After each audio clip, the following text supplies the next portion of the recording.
Hi there, Forest City Middle School families. Another weekly update here with Miss L.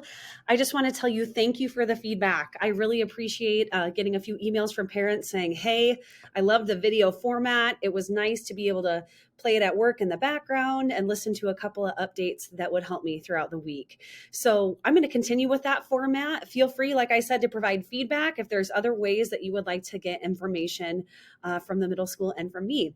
Regardless, another week has gone and it has been a great one here at Forest City Middle School. Just a couple of highlights from last week. The famous Fab Friday took place. We hope your kids enjoyed an afternoon of activities and different things for them to try and maybe venture out on, whether it was fishing or mini golfing or just watching a movie and chilling, some of the arts and crafts we have going on.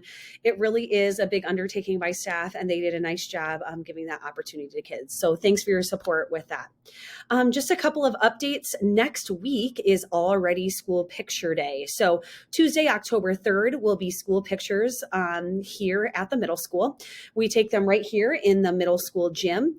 A couple of things that you need to know. Jostens should have sent to each family information to the email that we have on file here at school about how to order pictures online and access the proofs of their children after those school pictures are taken.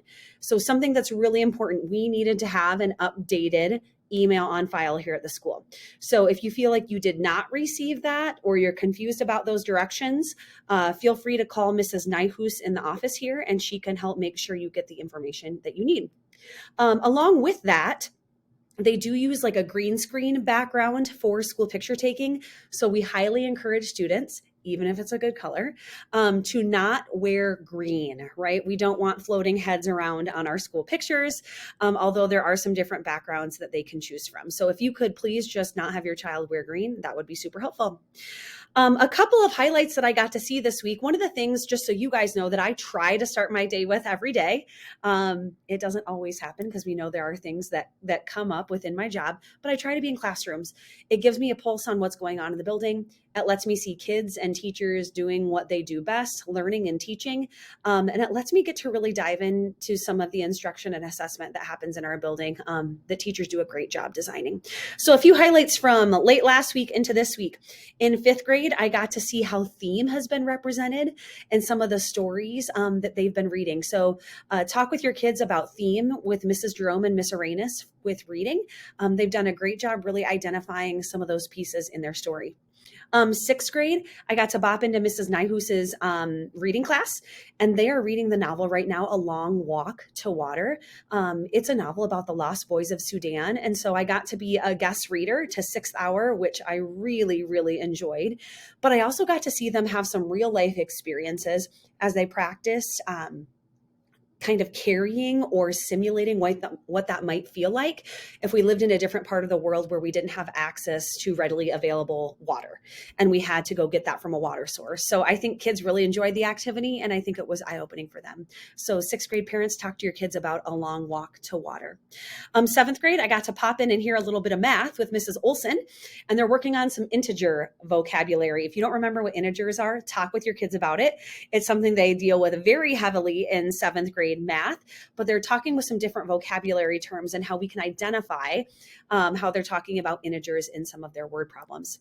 And in 8th grade today, they got to do the experiment they've been waiting for with Mr.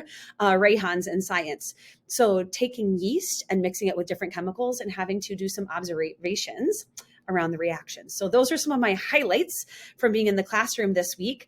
As always, reach out if you have questions. I've gotten to meet a few more of you and gotten to have great conversations. I will end with what Mr. Rayhans had for our Motivational Monday today.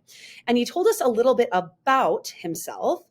We found out that he grew up on a farm, that his parents have this kind of hidden pumpkin patch. But the best advice he left with us today was that every day is a clean slate. Maybe it was a bad day on Friday. Today's a fresh start. Maybe today was a rough day or a rough period. Tomorrow is a fresh start. And I think that was a great reminder that I was able to talk with several students about today as we navigate different things, that we always have fresh starts. We always have clean slates, and coming back through our doors is always a new opportunity to try